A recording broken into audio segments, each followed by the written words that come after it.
Yeah. Hello and welcome to our chat about teams, workplaces, and you. Just like our fireside chats, Rich. Kind of, yeah, with the cat, but we have no fireside. And we He's don't have his fireside. no, he's only here to pass judgment on me. That's what he does Yes. best. Hmm. Finds me That's wanting. that's favourite hobby. Yeah, it's like I find you sorely lacking. Right, teamwork then. Yeah. Yeah. Something a lot of companies invest hugely in, and some that they never really quite achieve. What does it mean for you? What's good teamwork for you, Rich? Well, that's a question and a half, isn't it?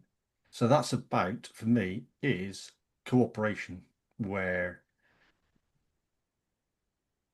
people will take up not necessarily a slack, but help other people who may be struggling in one particular area. So it's working together with people's strengths and weaknesses that ultimately is how a good team functions. Okay. And yeah, getting to finish that task, completing it, and doing a good job with it. So you mentioned getting to finish that task. What Hmm. does that mean for the team? It means then they've finished something, so something else is going to crop up. That's the nature of work. Is that cooperation? It's that cooperation, isn't it? I don't know. Where yeah, there's people cooperating, working together. Right. They're not, so they're not, well, like you see ants and they've got like a cat, they're all carrying caterpillars somewhere back to the nest. There's some ants who are pulling it in one direction, and you've got other ants who go, no, no, it's back this way, and they go, no, no, it's this way. So they kind of like, They get half mm, a caterpillar each and nobody gets the kind full of like, yeah, so it gets pulled apart. caterpillar. That's actually a really good metaphor for what happens when a team's not working well. Things Yeah, get pulled apart. yeah, You don't get the whole caterpillar. yeah. And you don't get a very effective working relations, do you? There's that kind of potential conflict what's going on. Causes disagreements. Oh, we got to be doing this, no, you got to be doing that. Where there's people that have defined roles in those teams. So if you've got someone who's really strong in a particular area, it's worthwhile keeping them doing that. And you've got somebody else who's really strong in other areas. Again, it's a worthwhile idea covering, getting them to doing that as well. But then there's also the opportunity to develop people's weaker points.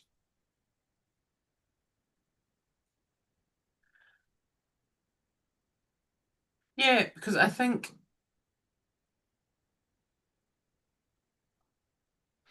if we like disentangle the cat, Hmm.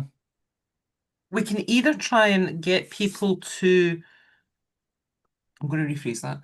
I think sometimes the bigger issue I see, and I've certainly experienced, is when people try and make almost like the step for teams, but everybody has to be the same. Yeah, clone to the boss. Clone of the boss. I have actually walked into departments where I've thought, oh my, uh-huh, yeah, this is like Yeah, the 5 foot version of that, the 5'6" version of that, and the 6'2" version of that. But apart from the length of leg, there's not a lot of difference here. This is quite scary. But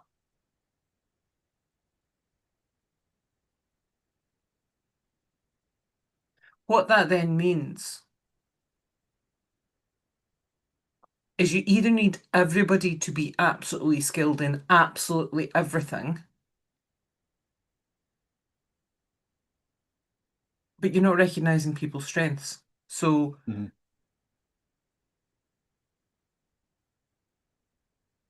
yeah.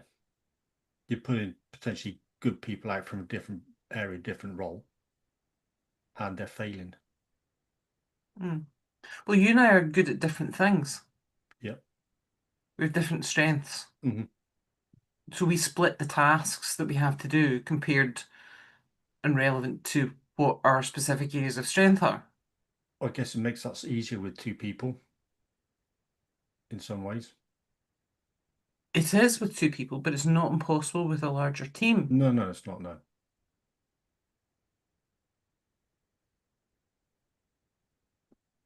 So how do teams then? or how do you get a team that's not functioning very well, as it were, to be better functioning? Well, I think some of the big challenges is first recognizing when that team's not functioning well, because what happens is you end up with a very, or can end up with a very toxic environment. And I've certainly come across that lots where literally the time and effort was more spent on complaining to each other about how horrible things were and how Joe or Ethel or Mabel or David weren't pulling their weight, or have you seen what so and so's done now, rather than actually the completion of the purpose that they were all there for. And it meant that MD knew coming into that team had a choice. You either joined in the toxicity or you were now outside of the group and didn't fit in. And it becomes like that veritable snowball rolling down the hill. The problem gets bigger and bigger and bigger. And as a result, the team achieves much less. It Yeah. becomes a place where people don't want to be. Hmm. Because the minute I hear somebody being toxic about someone else, the assumption I'm jumping to is, what are you then saying about me? And that my trust level in that person goes down. And if my trust goes down, then that impacts on what I can expect from them and how I will respond to them. Yes, because that's ostracizing people, isn't it? Hmm. Yeah, it can be either intentional or unintentionally, but that can be the end effect, and both of them are really, really damaging for the Yes. person experiencing it. And often some people are, if they have messed up or there's something wrong in the team, they're the last to know as well Yeah, because so they're the deal. outsider. Oh, we all know that we got this thing going on that Mm-hmm. this person has done this task properly and whatever else. Mm-hmm. So, yeah, you're the last to know about what you supposedly didn't do properly, Mm-hmm. and everybody else is bitching about you behind your back. Yeah, and for a business, that can be incredibly damaging, not only for the initial performance, but trying to get people into that team and keep them there, because who wants to stay in that environment? And also the impact that then has on their clients and on the product they're offering, whether that's a direct service or an actual product, Hmm. the impact, the experience there. People don't talk, people stop talking to each other, they stop passing on things because information becomes too valuable. It becomes currency, Yes. and the team falls apart even more. Now, you and I were having a really interesting conversation because we were talking about the fact that, isn't it ironic that the one place that has that nailed is the armed forces, because the entire structure is built around the performance of the team. It's instilled into every person in the armed forces. It's about completion of the mission. Yeah. Uh-huh. And therefore, no one person is bigger than the overall mission. Hmm. Yet, at the same point, we hear time and time again feedback from, people, service leavers who've then had job interviews who are then told they don't have commercial experience. And they businesses don't bring these skills and that mindset in because their perception is they don't have commercial experience. Yeah, we were having that discussion, weren't we? What is actually commercial experience, and how does that break down? And go, oh, right, yeah, this, and that, and it all adds up anyway. Yeah, so I said to you, I says, okay, how would you initially describe your commercial experience? And your initial point to me was, I'm not sure I have that experience. I said, well, let me reframe it for Hmm. you. I says that if I was to say that your client is the person that you're delivering something for, that's your customer, and it can be internal or external, and Yeah. that the commercial element is your awareness of their needs and how Hmm. that's going to impact them, Yeah. what would you then say? Depending on what you're asked. So if you are, especially if you're out in the army and you're one of the rear echelons, it could be right. You're going to build a tent. and you're going to put power into that tent, and within say 2 hours of that tent going up with all the power in it, all the people have got their comms going, all of the powers in there, the power requirements are doing, all those terms and conditions are met, everybody's doing their duties all around all of that. So you've got the HQ, as it were, in that tent doing their job. So you've met that requirement of, yeah, put the power in, build the tent. And then the next team is then ready to move the next tent to another location. So you're kind of moving forward. Yeah. So part of that commercial is understanding your part in that cycle, understanding what's happening in. So you could talk about the commercial environment or any environment. It's an environment, whether that's the business world and what your competitors are doing. But for the military, your competitor could be other countries, other nations, the situation you're in that you're managing, but it's still a marketplace. Yeah. So you're supplying power to like 80 staff officers. Yeah. Then what are your barriers to that delivery? Yeah. So there'd be things like potentially the terrain. Mm-hmm. There could be broken equipment. Mm-hmm. There could be somebody injured or worse. What are the risks Vehicles, that you have to plan for? vehicles broken down. Uh-huh. Risks, well, depends on what the situation is. It could be IEDs, it could be getting shot at, the extreme end of things. It could be things like have you got yourself and your vehicle, are you bogged down in a river? Are you bogged down in water? You stuck that way. Is the vehicle broken down? Um, so those may be sort of that. So the risks are weather. Mm-hmm. What's going on with there? Is it really hot and do you need to take more breaks and that kind of thing? And is this an exercise or is there an actual enemy out there who you're fighting against and you have to defend against as well? Hmm. Then there's a whole host of things in between that. And if I said about cost and about any other things that could impact timings, Hmm. you've managed budgets.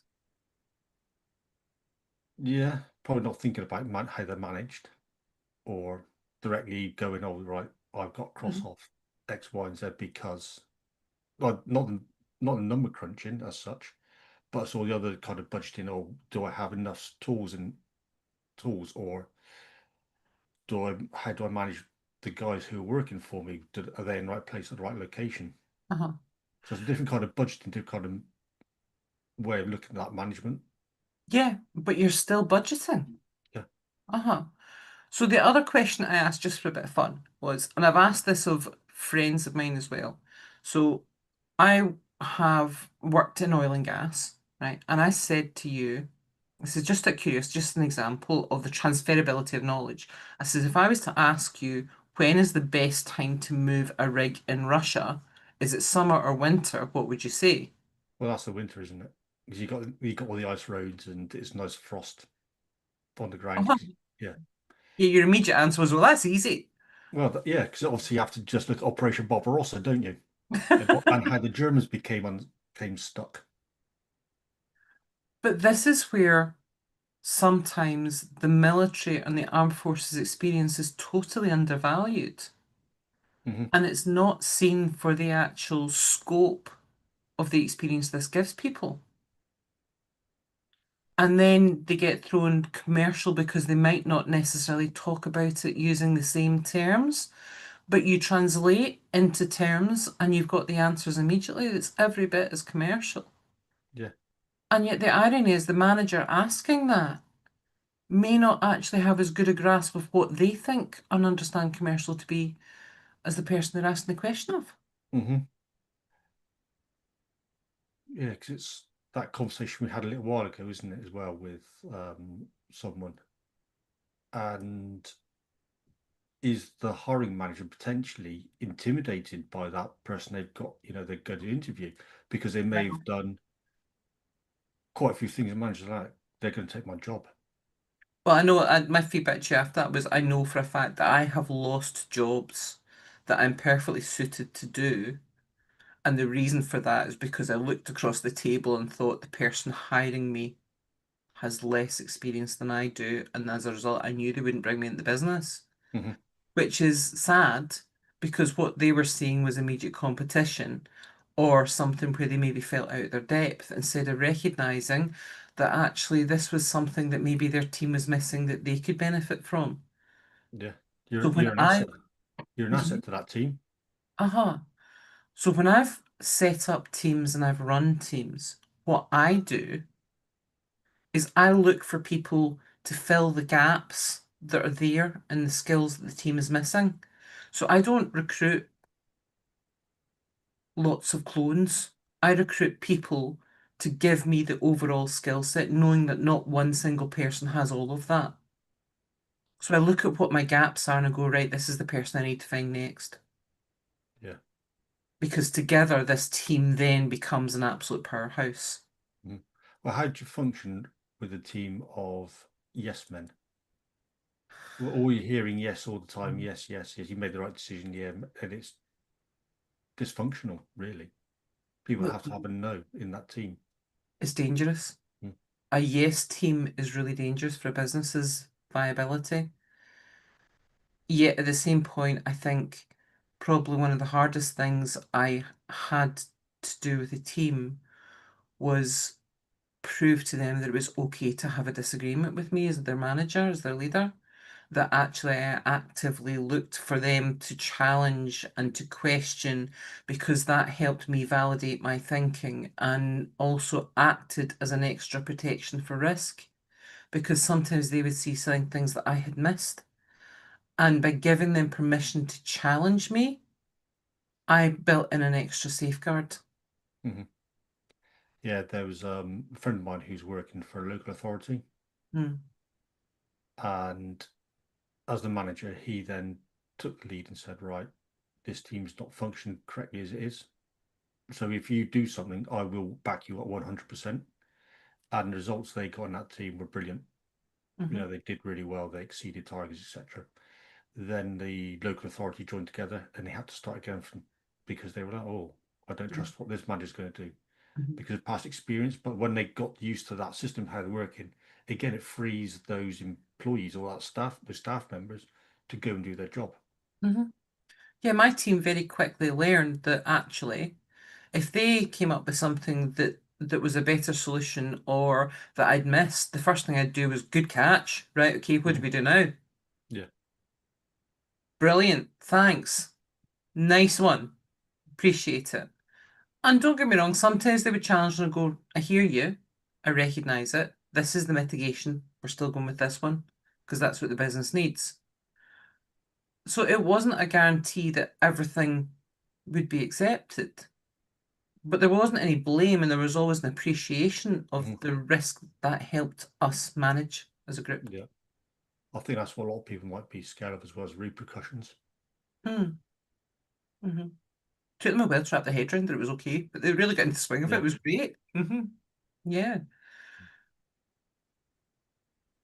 But that's also about recognizing that they have skills that I don't, they have experience that I don't, they have knowledge that I don't, and that's okay Hmm. Yep. because we operate as a team. Yes. Yeah. There's one guy when I was on tour, and that can you take this phone call because you got that experience and bit of knowledge that I don't have. Hmm. He's junior ranked to me, so like you take. Can you deal with that? Well, I've got this other stuff to crack on with. Hmm. So you got to respect those people who have that bit more knowledge. Well, in a way, that's also a really good example of commercial practice because what you're doing is deploying the But skills dedicating a task. where they're needed Yeah. most. That's smart, that's savvy. Kind of comes back to that whole when you think that the armed forces haven't got commercial experience, maybe you're asking the question the wrong way. Hmm. And the other thing I'd like to say is for that hiring manager who doesn't believe that, where did they get their commercial experience from in the first place? Somebody had to take a risk on you. Very much. And you know something, sometimes it doesn't actually Well, take a huge yeah, amount maybe for people to Yeah, bridge that gap. yeah, maybe not risk, maybe take a chance. You've got to give people opportunities. And sometimes that skill set might not, probably isn't 100% of what you need for that business, but they may have quite a lot of adaptable skills that you're looking for anyway that'll fit well in that organization. Mm. And people can learn, upskill. Well, I can teach skills. It's much harder to change mindset, Mhm. much harder. And that means that my question will always be what's going to be the biggest value to my business, the right mindset and the investment in the skills. Can I give you that? Or is that what I need you to bring into the business? If I can give you that, then I'll go for the mindset every time. I'll Yeah. go for the values, I'll go for the behaviors and the mindset because the rest, you know what? I can teach you that. Mhm. That's Mhm. the easy part. That's the easy part. Yeah. The hard part is the values, the mindset, and the behaviors that I could spend a lifetime and not get anywhere with. Yeah. Mm. And if you'd like to find out more on how you can work with us, you can always drop us a message on LinkedIn or Facebook or somewhere, or email us. We're all over the place. Yes, But I'm also really interested what other people's experiences are and what they've thought hearing us discuss that because that you lack commercial experience. I hear so often from people, and it is a big frustration when I hear it because I think it's a vast underestimation. I'd be curious what other people think. indeed. Mm. And Drop look out for our course on Overwhelm coming up in October. is indeed. Uh-huh. Yes. Yeah. Uh-huh. So thank you. Thank And you.